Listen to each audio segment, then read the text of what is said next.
tardes, jóvenes. ¿Me escuchan? Sí, dice, escucha, buenas tardes, gusto de verla. ¿Qué tal, André? Gusto en saludarles. Qué gusto saludarlos. Espero que se encuentren bien. Por ahí los voy a estar molestando con su código.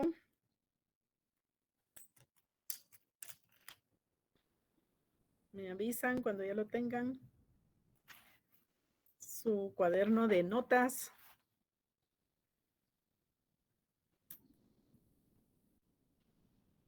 Ya estamos.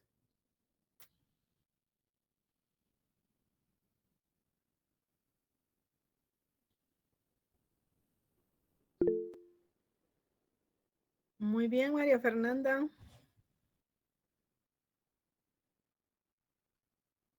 Por ahí había alguna situación de notas con algunos de ustedes porque había problemas con sus archivos. Entonces, por ahí les van a aparecer sus notas ya dentro de poco. Por lo demás, Andrés, ¿se recuerda usted qué fue lo que tratamos la sesión anterior? Permítame que estoy buscando mi cuaderno. Disculpe. Su cuaderno de notas, por eso Sí. les pedí el cuaderno.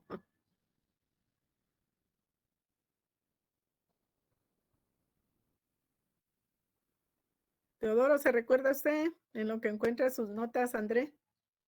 Licenciada, buenas tardes. La clase anterior Buenas fue el tardes. cuestionario, pero... Pero la sesión anterior. La sesión anterior no estuve, licenciada. Ay, Teodoro, ya va a ver. Pero ya me estoy poniendo al día. No, eso lo vimos hace rato. El pagaré. Pagaré lo vimos hace rato. Ver. Vimos factura cambiaria y contrato de compraventa mercantil al crédito. ¿Estamos por ahí, André?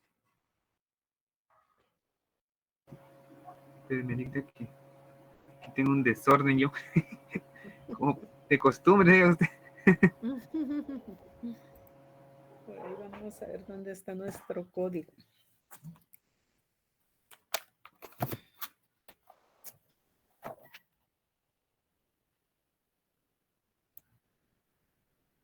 María Fernanda, ¿se recuerda usted que vimos de la factura cambiaria?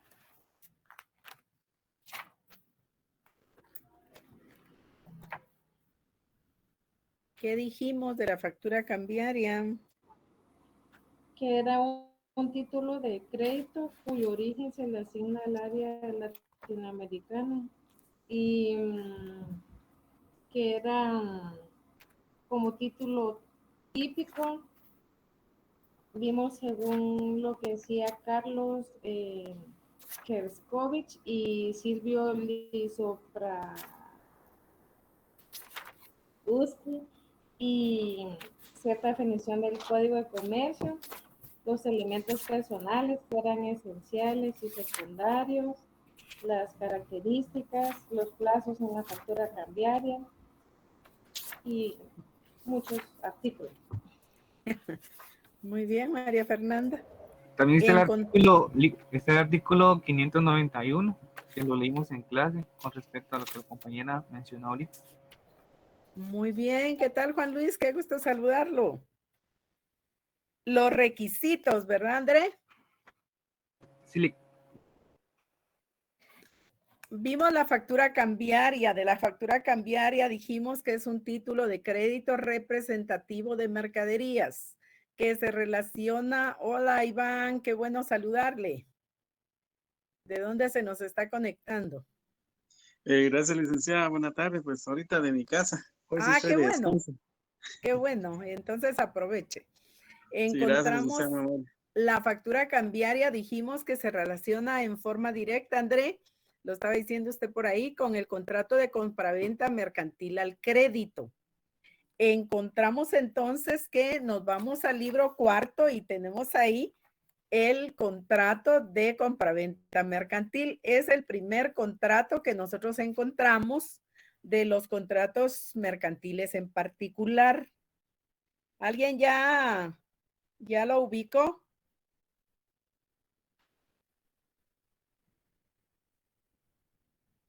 ¿Dónde tenemos la compraventa mercantil, jóvenes?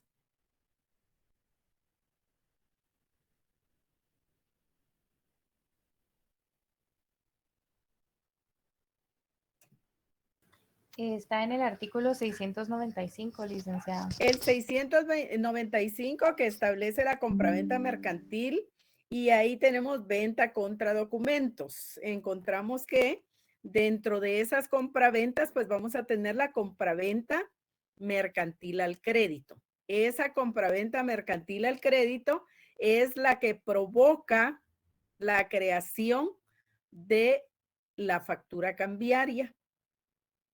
Encontramos entonces que el negocio subyacente que da origen a la factura cambiaria es un contrato de compraventa mercantil al crédito.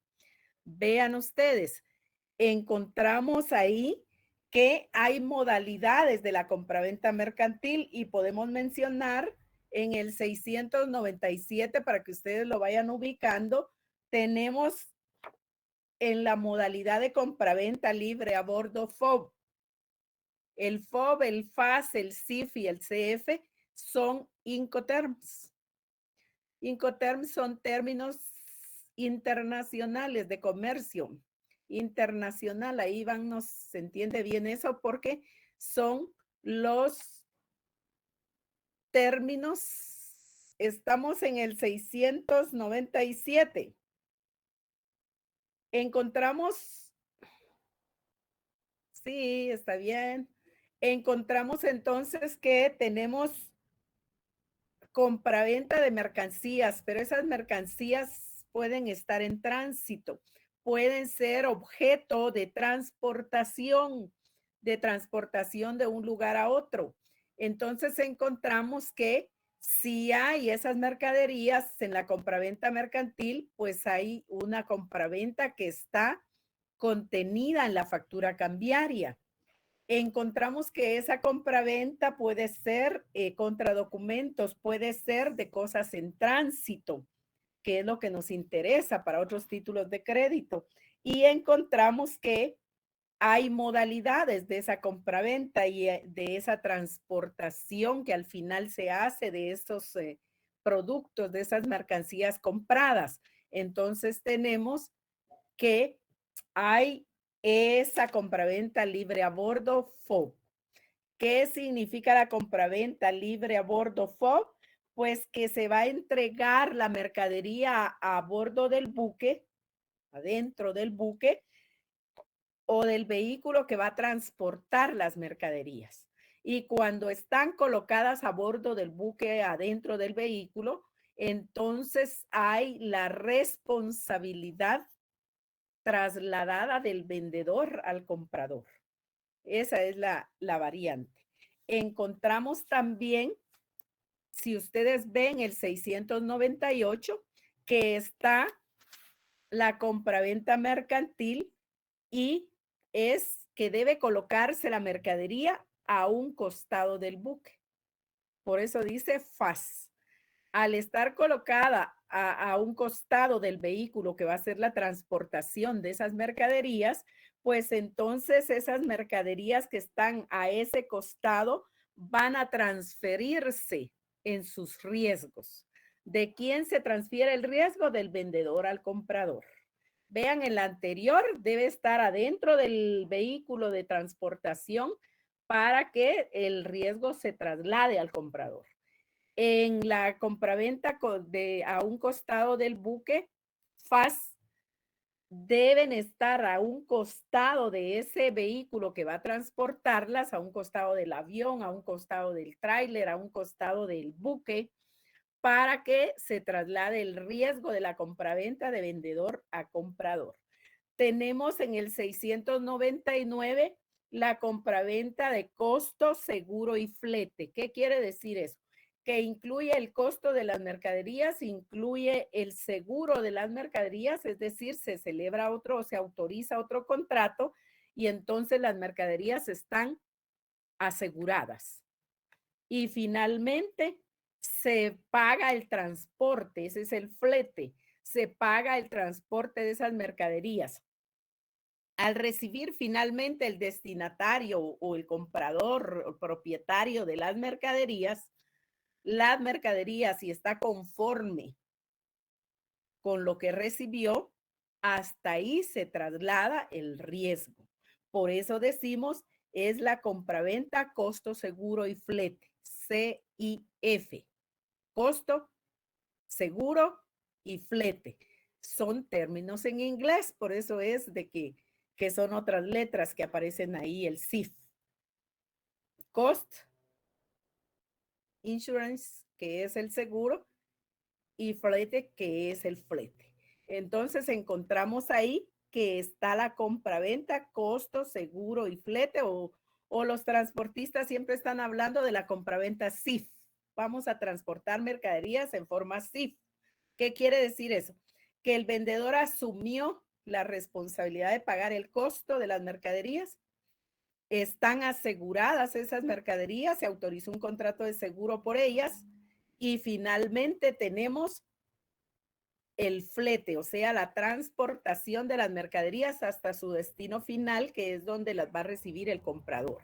Entonces ahí tenemos modalidades de la compraventa. Finalmente tenemos la compraventa CF.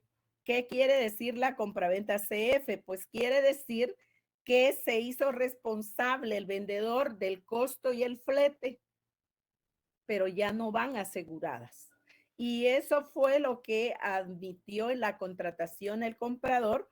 Por lo tanto, el precio de las mercaderías ya fue pagado, el transporte de las mercaderías ya fue pagado y conforme a esa entrega, el comprador va a tener por bien recibidas esas mercaderías, solo pagando costo y flete el vendedor, porque así lo negoció el comprador y el vendedor. Entonces, hasta ahí hay la transferencia del riesgo. Eso es en la factura cambiaria, en la compraventa mercantil al crédito. Vean ustedes imaginariamente en su factura cambiaria, ustedes veíamos que ustedes necesitan tener su mercadería. Ustedes compraron su mercadería, una gran cantidad de mercadería, pero luego encontramos que esa mercadería debe ser transportada. Si ustedes se van al 591, a partir de ahí van a encontrar su factura cambiaria, que ya la vimos. Encontramos los otros requisitos que debe de cumplir en el 594, que son además de los requisitos del 386. Entonces encontramos ahí que hay la forma de contratación de la compraventa mercantil al crédito a través de la factura cambiaria, que debe contener los requisitos del 386, pero también del 594. Y finalmente todos esos requisitos le dan la forma a la factura. Ahí se establece que deben de haber identificación de ese título de crédito, factura cambiaria.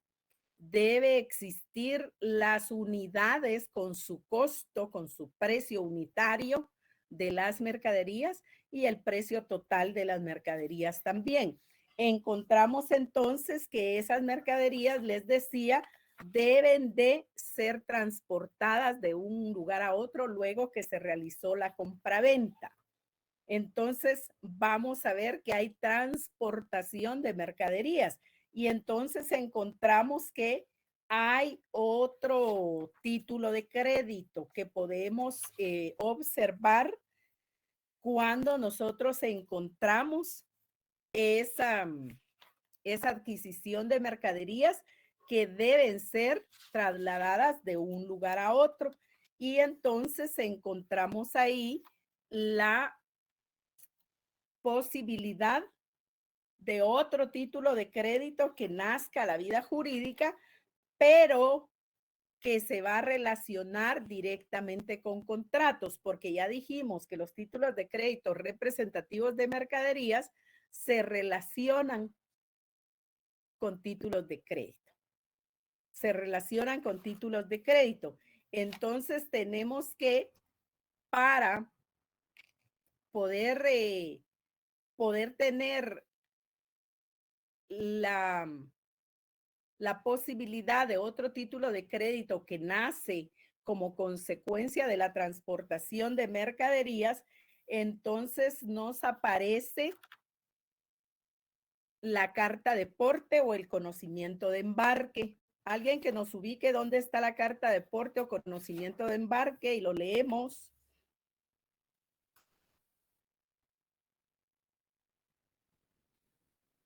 En el artículo 588, licenciada. Por favor, Andrea.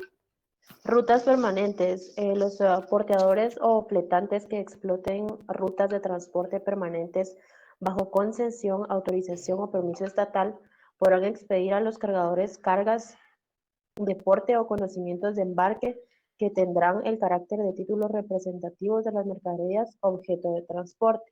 El conocimiento de embarque servirá para amparar mercaderías transportadas por vía marítima. La carta de porte servirá para amparar mercaderías transportadas por vía aérea o terrestre. Entonces tenemos ahí en el 588, María Fernanda. Tenemos ahí la carta de porte y el conocimiento de embarque. Ya decíamos que la carta de porte y el conocimiento de embarque son dos títulos de crédito. ¿Cuándo tenemos que utilizar la creación de carta de porte? Cuando el medio de transporte va a ser terrestre o aéreo. Si en el contrato de transporte se contrató que el transporte va a ser vía aérea, nace a la vida jurídica una carta de porte.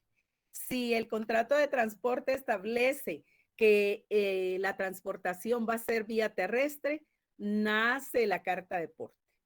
Y si el contrato de transporte establece que el medio de transporte es por la vía marítima, entonces nace el conocimiento de embarque. Ahí tenemos entonces que hay conocimiento de embarque, hay carta de porte. Eso está en el párrafo segundo del 588. Ahora bien, ¿cuántos requisitos, qué requisitos debe de contener esta carta de porte o el conocimiento de embarque? Lo tenemos en el 589. Además de los requisitos del 386, vamos a cumplir con los requisitos del 589. Si ustedes ven, ahí tenemos 12 requisitos. Quiere decir que si hoy nos preguntaran cuántos requisitos deben cumplirse en las cartas de porte o en los conocimientos de embarque, pues entonces vamos a encontrar que a lo interno de nuestro ordenamiento jurídico vamos a tener 12 requisitos especiales y 5 requisitos generales. Si ustedes suman 12 más 5, ¿cuánto les da? 17. No me digan que eso está difícil. 17 requisitos, muy bien, Jennifer. 17 requisitos que deben de cumplirse en la carta de porte o conocimiento de embarque. Ahora bien, las cartas de porte y los conocimientos de embarque para tráfico internacional, pues se van a regir por leyes aduaneras, ¿verdad? Las leyes aduaneras son las que van a regir requisitos al externo de nuestro país para estos mismos documentos, si fuera el caso. Entonces ahí tenemos el CAUCA, el RECAUCA, por ejemplo, que son leyes aduaneras. Encontramos entonces que ahí tenemos la carta de porte y el conocimiento de embarque. Ahora vayámonos a ver quién nos ubica el contrato de transporte y nos indica dónde lo encontramos. Eso está en el libro cuarto, pero ¿dónde de ahí?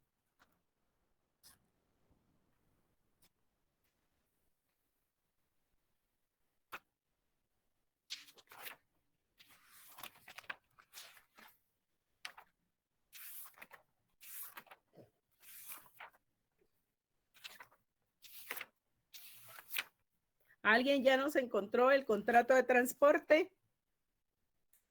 Que estamos ahí en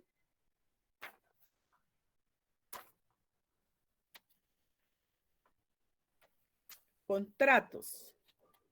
Alguien que nos establezca dónde tenemos nuestro contrato de transporte.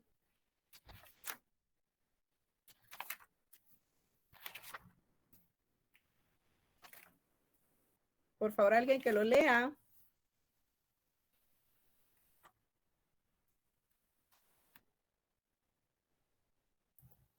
Artículo 794. Contrato de transporte.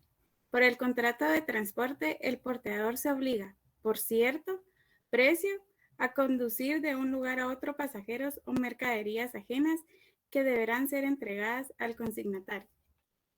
Muy bien, ahí tenemos el contrato de transporte.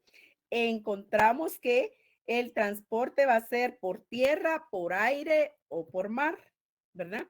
Entonces encontramos ahí que el transporte va a ser marítimo, que el transporte va a ser aéreo, que el transporte va a ser terrestre. Encontramos que hay transporte de cosas y transporte de personas. Ahora nos interesa el transporte de cosas. ¿Por qué razón? Porque las mercancías son cosas. Alguien que nos lea el 805, por favor. Ahí, André, tiene código. Ahorita voy, Lick. Muy bien.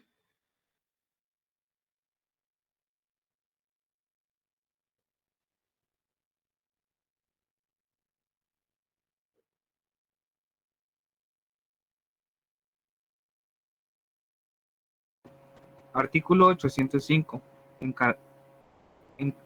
Cargador. Denominarse el cargador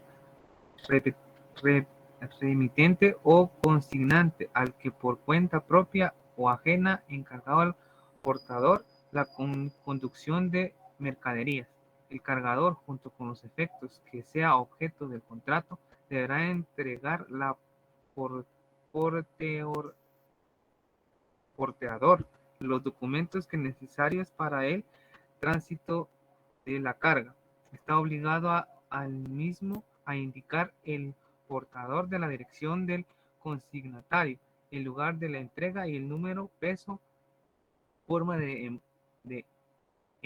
embalaje y contenido en los fardos, con expresión del género y calidad de los efectos que contienen, y en caso que el portador pudiere realizar el transporte de diversos medios, identificará estos a la ruta que ha de seguir. Muy bien, André. Entonces encontramos ahí que tenemos el transporte de cosas. Hay que leer bien. Tenemos el cargador, o sea, el remitente de esas mercaderías o consignante de las mercaderías. ¿Quién es el consignatario entonces? El destinatario final de las mercaderías. Entonces ahí tenemos que vamos a encontrar ese transporte de cosas. Dependiendo de si es por tierra, es por aire, va a haber esa vía de comunicación, la posibilidad de que se cree la carta de porte. Si es vía marítima, pues entonces el conocimiento de embarque. Veamos el 808 que tenemos ahí la carta de porte.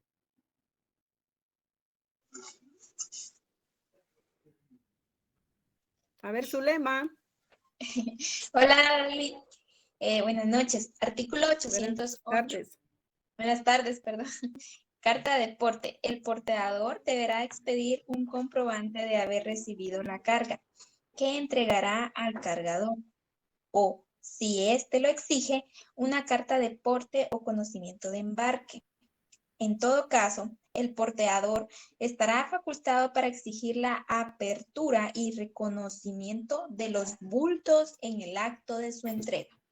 Muy bien. Entonces ahí tenemos nosotros que podemos ver que hay un porteador, hay un remitente, hay un destinatario, consignante o consignatario, un fletador, un porteador, el transportista que solemos llamarle.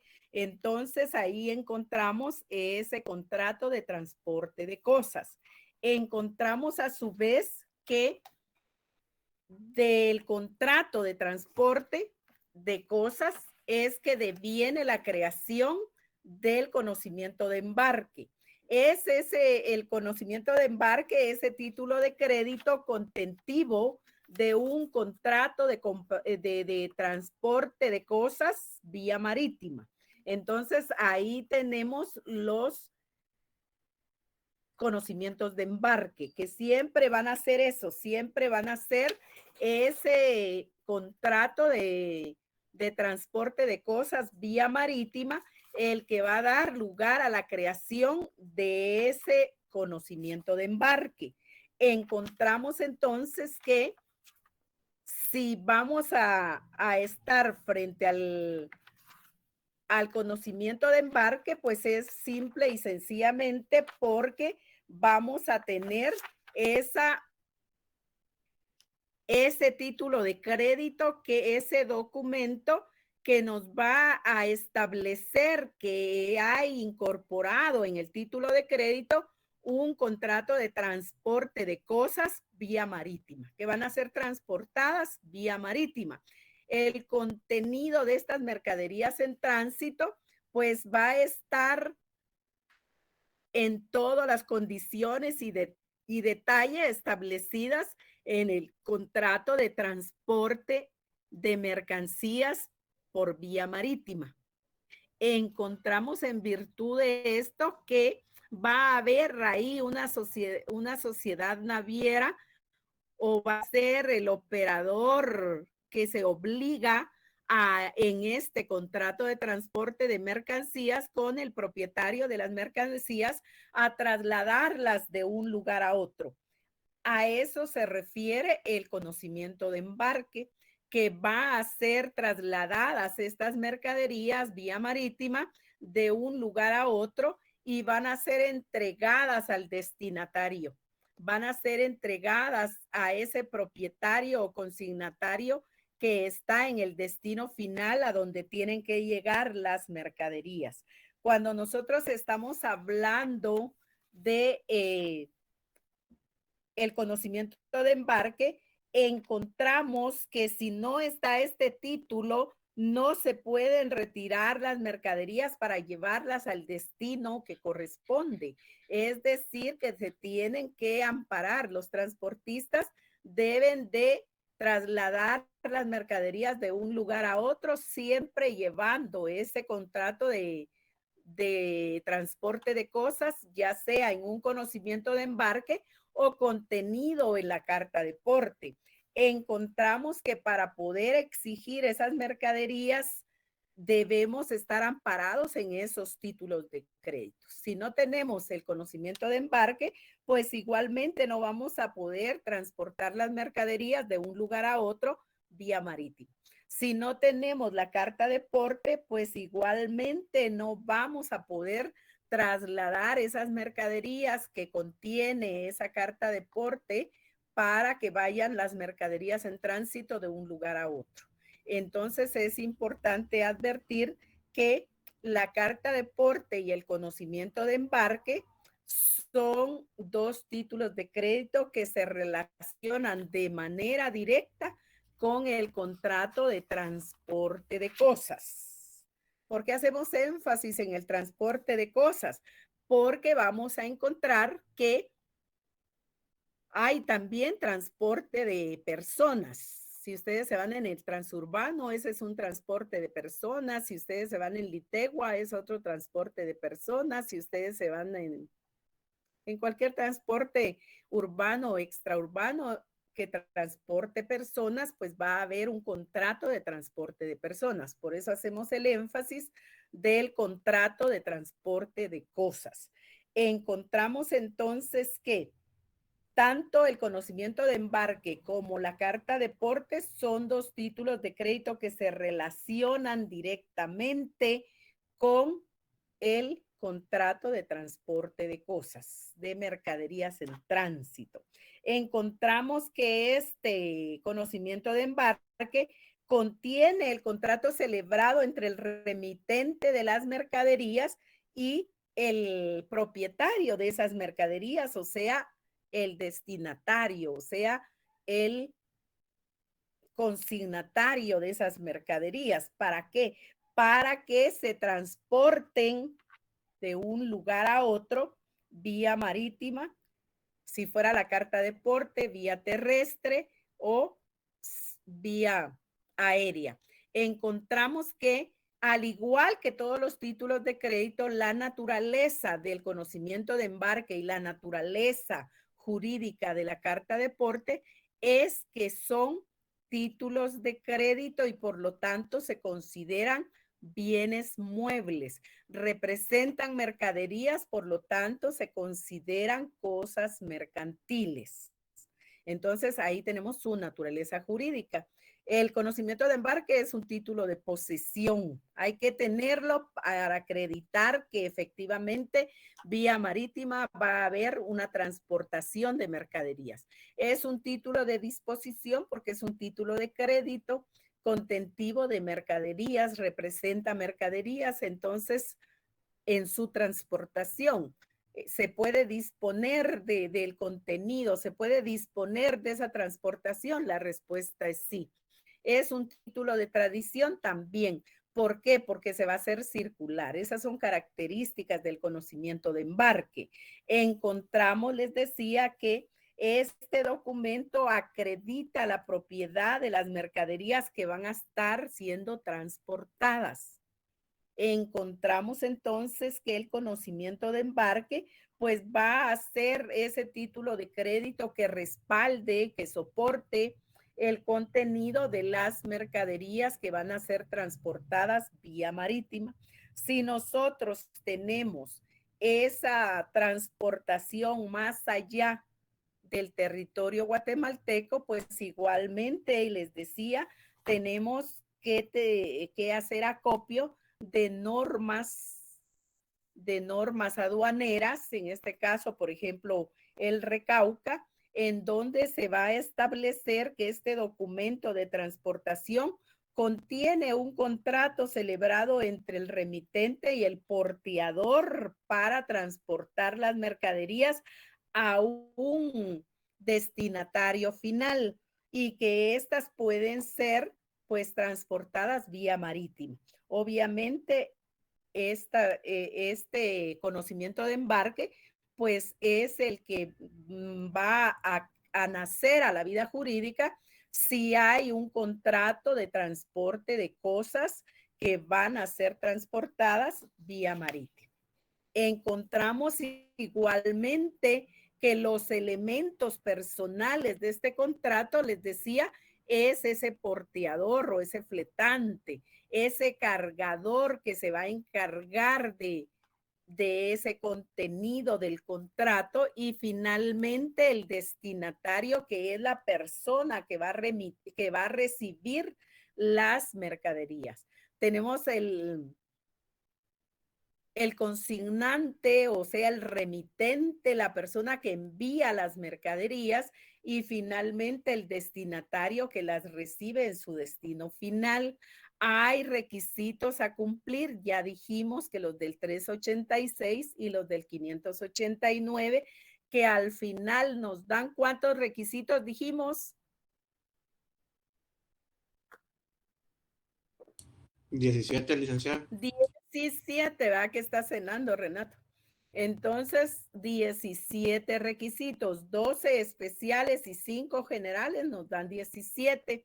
Encontramos que los títulos de crédito, que son conocimientos de embarque, van a circular a la orden de persona determinada o al portador. ¿Se pueden crear al portador? Sí, y van a circular por esa simple entrega que se haga del conocimiento de embarque. ¿Van a poder crearse a la orden de persona determinada? La respuesta es sí. La mayoría de veces, pues igual va a ser a la orden de persona que va a hacer la transportación y que está autorizada por el comprador, o por el otro lado va a ser para el comprador directamente. Se pueden dar ambos, especialmente para el propietario de las mercaderías. Entonces ahí tenemos la circulación de esos conocimientos de embarque. encontrábamos, les decíamos que en términos internacionales van a ser regidos no solo por nuestras normas, porque va a ser una contratación con guatemaltecos, sino va a ser también por normas aduaneras que rigen en el derecho aduanero para la contratación mercantil. Encontramos igualmente que tenemos esta posibilidad de existencia, les decíamos, y es muy importante ver en los elementos personales, vuelvo y repito, que está el porteador o fletante, o sea, esa persona que llamamos nosotros transportador o que llamamos transportista, ¿verdad? Él va a ser esa persona que se comprometa, que se obligue a trasladar esas mercaderías de un lugar a otro y que va a crear esa carta de porte o va a crear ese conocimiento de embarque para que se pueda dar facilidad a la transportación de las mercaderías y finalmente lleguen a su destino final. Encontramos, les decía que si ustedes se recuerdan, la clasificación legal de los títulos de crédito es que pueden crearse como nominativos, pueden crearse a la orden y pueden crearse al portador. Aquí encontramos que los títulos de crédito van a ser creados a la orden, pueden ser creados al portador, pero especialmente se crean a la orden de persona determinada. Encontramos igualmente que van a cumplir con esos requisitos. Decíamos que la carta de porte y conocimiento de embarque deben cumplir con los requisitos del 386, con los requisitos del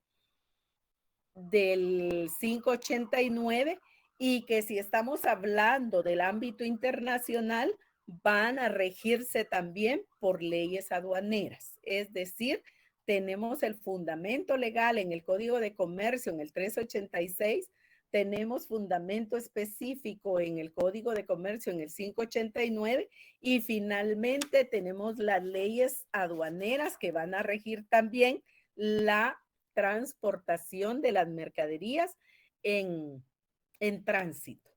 Entonces, hasta ahí tenemos esos títulos de crédito que tienen relación directa con ese contrato de transporte de cosas, ¿verdad? Encontramos que ese conocimiento de embarque, como lo hicimos al principio, tiene relación directa con un contrato de transporte de cosas. Y entonces vamos al libro cuarto y ahí tenemos el contrato de transporte de cosas y encontramos que los elementos personales de ese contrato son los mismos elementos personales del conocimiento de embarque. Son los mismos elementos personales que ya dijimos de la carta de porte. Y también tienen como elemento real las mercaderías representadas en esos títulos de crédito. Ese es el elemento real del contrato de transporte y también de los títulos de crédito. Finalmente hay un elemento formal. ¿Cuál es el elemento formal del conocimiento de embarque? Si estamos viendo elementos también del contrato de transporte de cosas. Y encontramos que el elemento formal es ese conocimiento de embarque. El elemento formal es esa carta de porte, porque son contentivos de un contrato de transporte de cosas. Encontramos que todos los requisitos del 386 van a estar cubiertos, van a aparecer en el conocimiento de embarque. Esa carta de porte va a contener todos los requisitos del 386, pero ambos van a contener también todos los requisitos del 589, porque esos son los requisitos del formulismo, de que le dan forma al contrato de transporte y le dan forma a el conocimiento de embarque y a la carta de porte, porque recuérdense ustedes que el formulismo es una característica de los títulos de crédito y todos lo deben de cumplir. Y en efecto, para ser considerados títulos de crédito, todos deben de cumplir todos los requisitos que la ley establece. Alguien que por favor nos recuerde ahí el 386, ¿cuáles son los requisitos?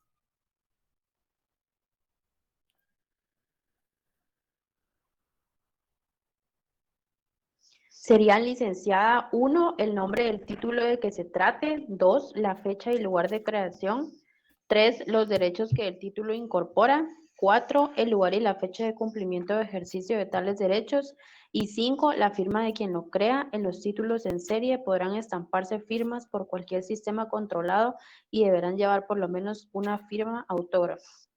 Muy bien, Andrea. Entonces, vayámonos a los requisitos especiales. ¿Cuáles son? Alguien que nos diga dónde están y cuáles son.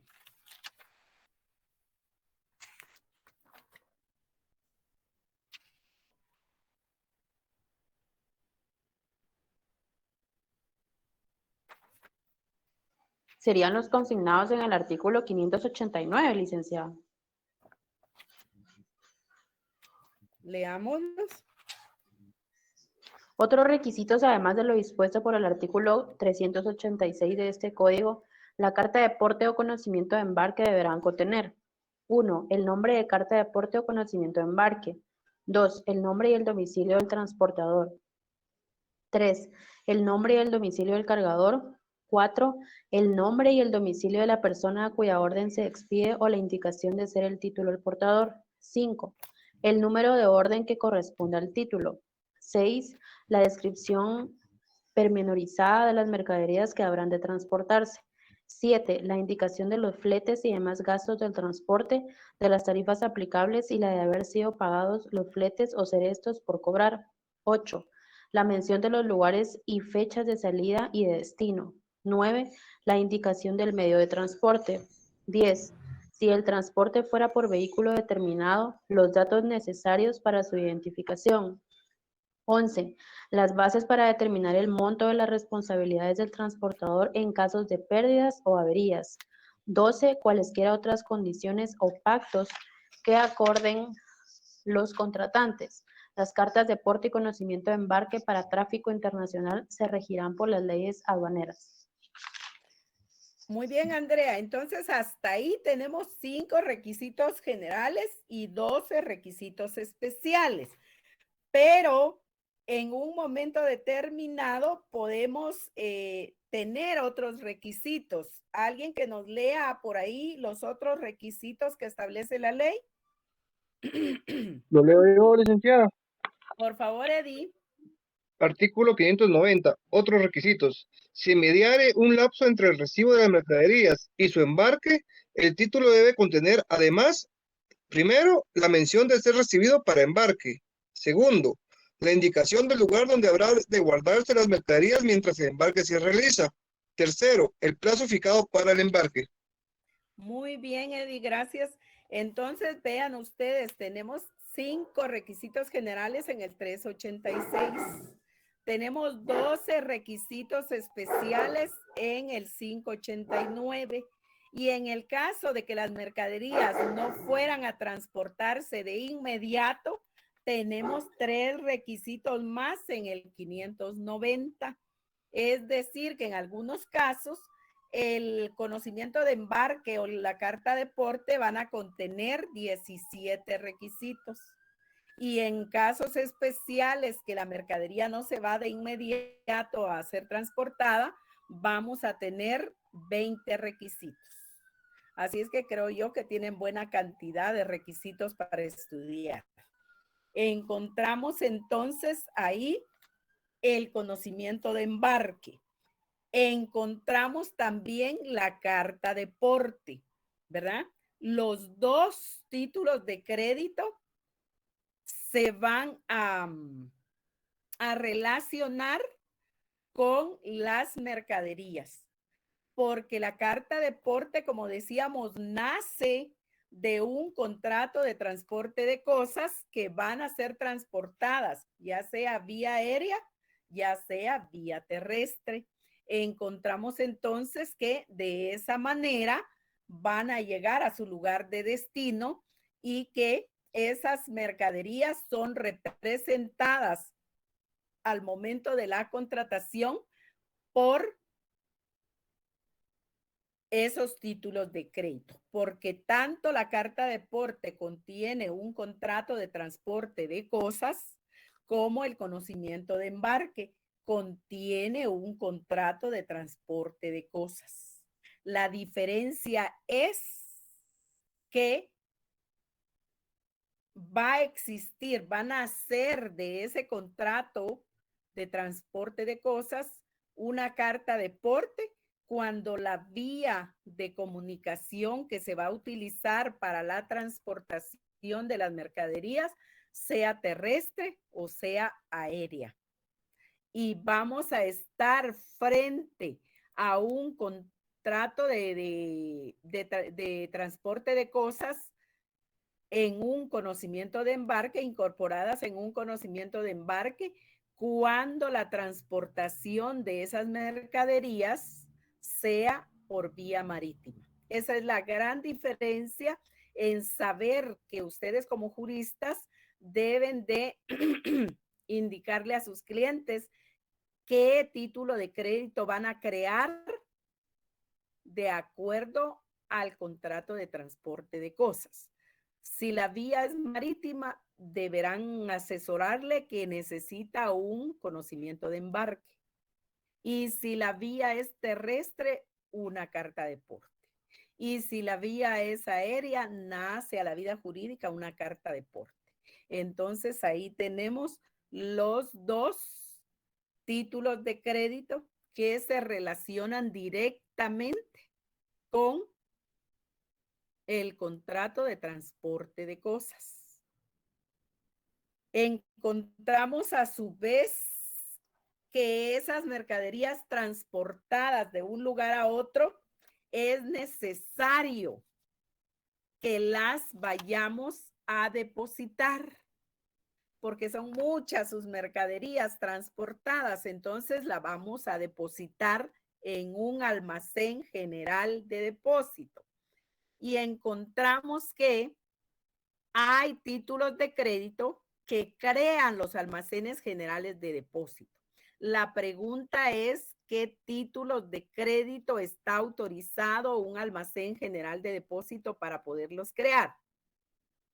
Certificado de depósito y bono de prenda. Son los dos títulos de crédito que puede crear un almacén general de depósito.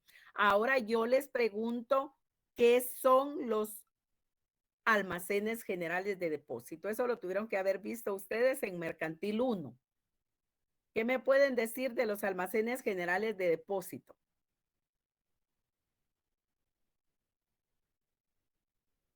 A ver su lema.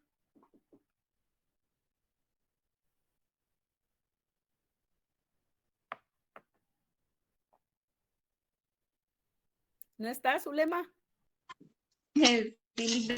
Estas están constituidas en forma de sociedad anónima. Sí. Los almacenes de generales de depósito. Sí. ¿Qué más podemos decir de ellos? Su lema.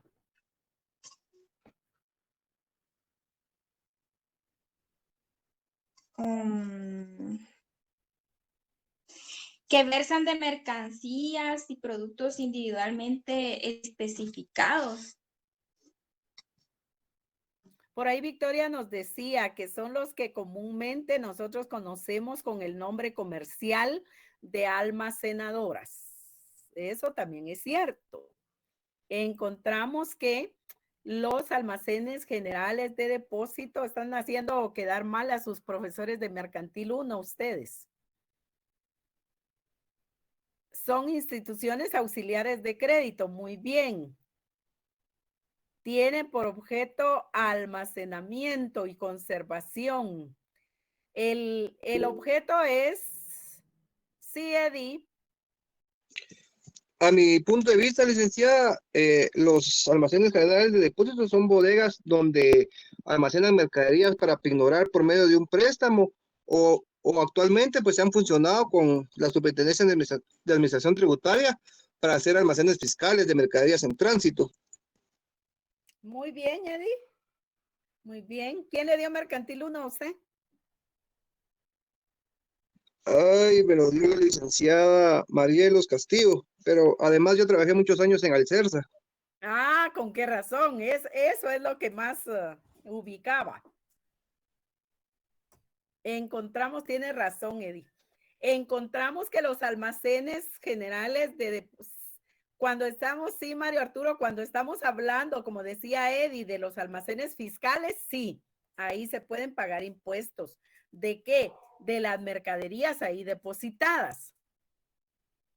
Entonces encontramos que los almacenes generales de depósitos son sociedades anónimas especiales. Eso es lo que son. Sociedades anónimas especiales. ¿Por qué son sociedades anónimas especiales? Porque el artículo 10 del Código del Comercio les da esa forma. La forma de sociedades anónimas.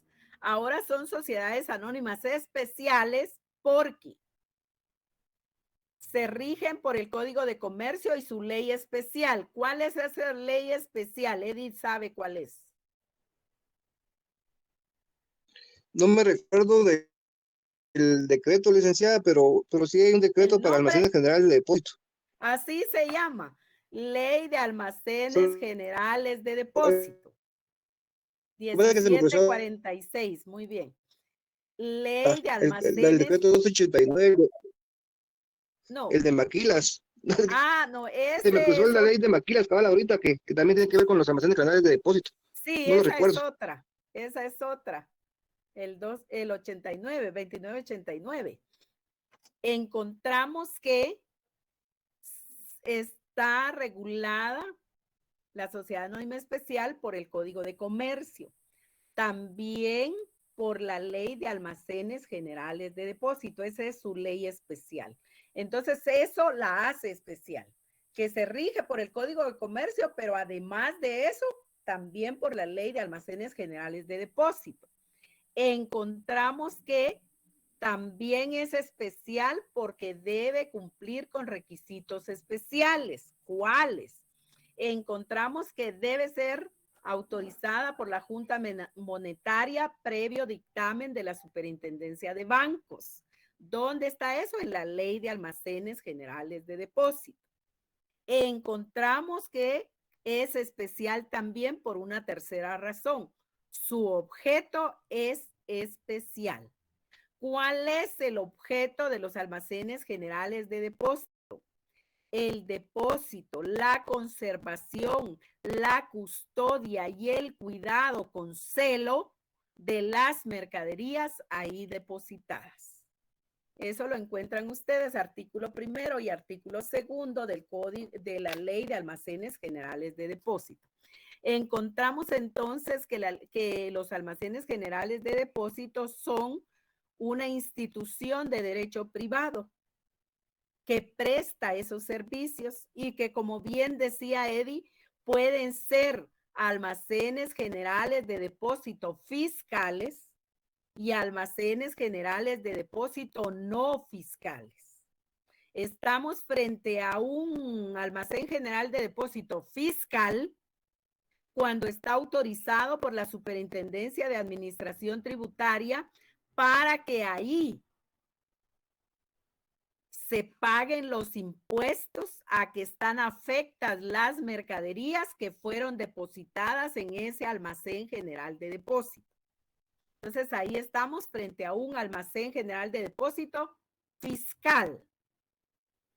Cuando no fue autorizado por la Superintendencia de Administración Tributaria, pero existe como sociedad anónima especial que presta ese servicio, entonces estamos frente a un almacén general de depósito no fiscal.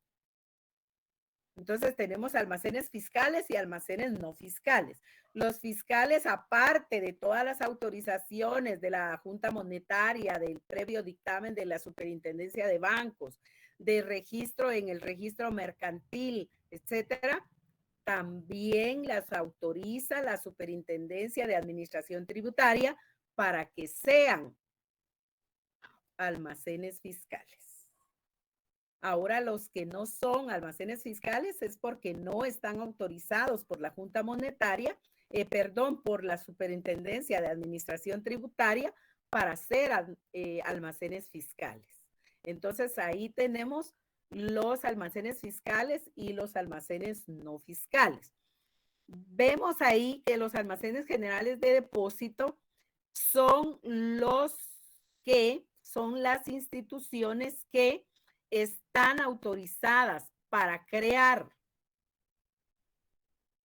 certificados de depósito y bonos de prenda. El certificado de depósito y el bono de prenda se van a crear con el propósito de que el depositante, que es el propietario de las mercaderías, pueda tener ese lugar para resguardo de sus mercaderías y que posteriormente pueda ir retirando las mercaderías, ya sea en su totalidad, ya sea de manera parcial, que es lo que más se da, para que las pueda colocar en el mercado, pueda retirarlas, colocarlas y obtener los costos y las ganancias de esas mercaderías. También tenemos que hay otra posibilidad, el que esas mercaderías, como bien decía Eddie, se puedan pignorar cuando el propietario de las mercaderías necesite dinero para pagar el depósito de esas mercaderías y pueda retirarlas para comercializarlas en el mercado. Entonces ahí se convierte en sujeto de crédito el propietario de las mercaderías y con ese fin accesorio, podemos decir, se va a pignorar las mercaderías, se van a constituir en una prenda sin desplazamiento para que el propietario de las mercaderías pueda acceder a ese crédito que el prestamista le va a otorgar. Entonces ahí hay otro contrato. El primer contrato que da lugar a la creación de certificados de depósito y bono de prenda es el contrato de depósito mercantil. ¿Por qué no decimos solo contrato de depósito? Porque en el mundo mercantil hay contratos de depósito mercantil, hay contratos de depósito bancario, que fue el que vimos con el cheque, y hay contrato de depósito colectivo de valores que está regulado en la Ley del Mercado de Valores y Mercancías. Entonces, vean ustedes, esas son las posibilidades que nos da el contrato de depósito mercantil, que nazca la vida jurídica ese certificado de depósito. ¿Para qué sirve el certificado de depósito? Para acreditar la propiedad de las mercaderías. Ahí se establece que las mercaderías son propiedad del depositante. Entonces encontramos que ese título de crédito expedido por el Almacén General de Depósito va a certificar que recibe las mercaderías en el Almacén General de Depósito y que el tenedor legítimo, que va a ser el depositante, es el que va a resultar acreditando su propiedad de las mercaderías con el certificado de depósito. ¿Para qué? Para que tenga la disposición de esas mercaderías en el momento que él considere que lo va a hacer. Entonces, ahí es donde aparece el certificado de depósito, que nos sirve para acreditar la propiedad de las mercaderías. ¿Quiénes participan en el contrato de depósito mercantil? ¿Cuáles son los elementos de ese certificado de depósito? Pues ahí tenemos al depositante y al depositario.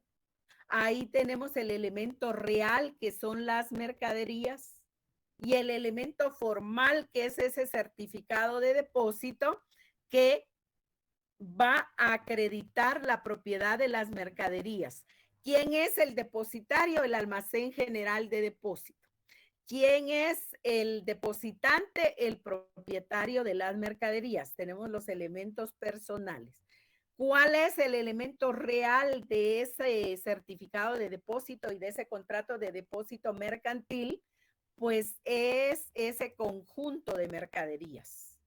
Son las mercaderías y el precio que se paga por depositar las mercaderías en el almacén general de depósito.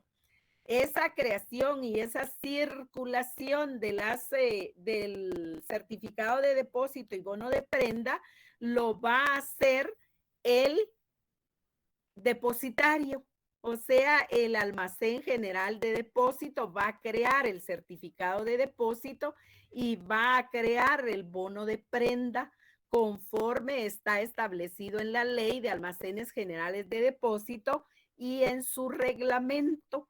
Si ustedes leen el artículo 9 de la Ley de Almacenes Generales de Depósito y ven en el artículo 12, hola Ingrid, y establecen, ya vamos a terminar, y establecen en el artículo 12 que hay ahí,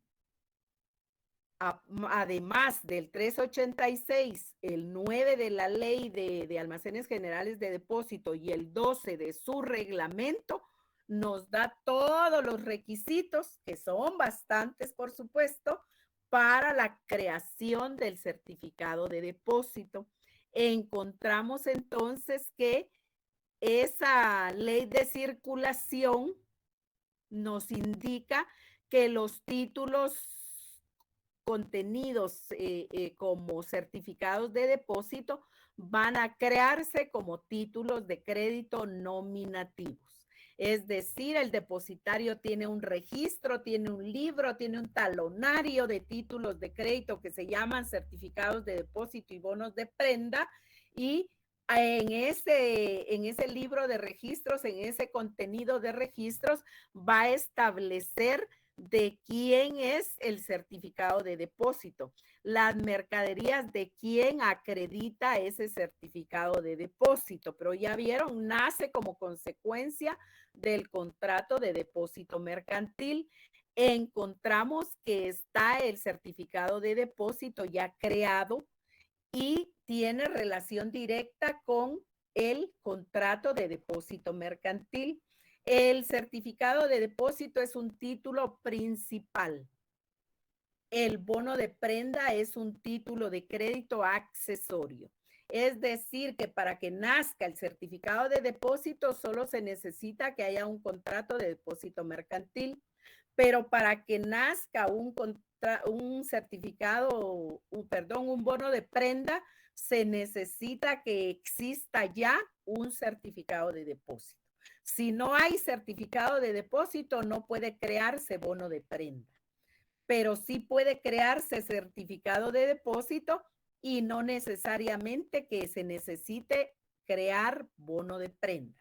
El bono de prenda se relaciona además con el contrato de depósito mercantil y con el certificado de depósito, con el contrato de mutuo con garantía prendaria o con el contrato de préstamo, que es lo mismo, con garantía prendaria. ¿Cuál va a ser esa garantía prendaria? Como nos decía Eddie, las mercaderías pignoradas. Pignoradas quiere decir que se dan en prenda. Las mercaderías pignoradas como garantía, en prenda como garantía de ese contrato de mutuo o de ese contrato de préstamo entre el propietario de las mercaderías y el prestamista. ¿Cómo se hizo eso? Pues solo con el certificado de depósito. Lo presenta el propietario de las mercaderías al prestamista y ahí se vuelve sujeto de crédito porque garantiza el cumplimiento de ese crédito con las mercaderías depositadas en el almacén general de depósito. Nos vamos a quedar hasta aquí. Si alguien quiere decirnos algo y si no, pasen feliz noche. Qué gusto verles. A los que se dejan ver. Hasta luego, Eddie. Hasta luego, André. Licenciada, buenas noches. Mire, solo tengo una duda. El laboratorio que usted mandó el laboratorio que mandó la vez pasada vale puntos. Sí. Es que fíjese que yo realmente, la verdad que ese día no lo hice, porque yo vi el laboratorio que ya como a las 7 menos cuarto, entonces ya no me da tiempo de entregarlo. O sea, yo sí lo hice y todo, pues, pero no sé si todavía lo puedo entregar o solo era en el periodo que usted dijo. Era en el periodo de clase. Ahí se comunica conmigo. Vale, escribo por WhatsApp, licenciada, muy amable. Va, Gracias. está bien, Eli. Feliz noche. Yo también estoy igual en el caso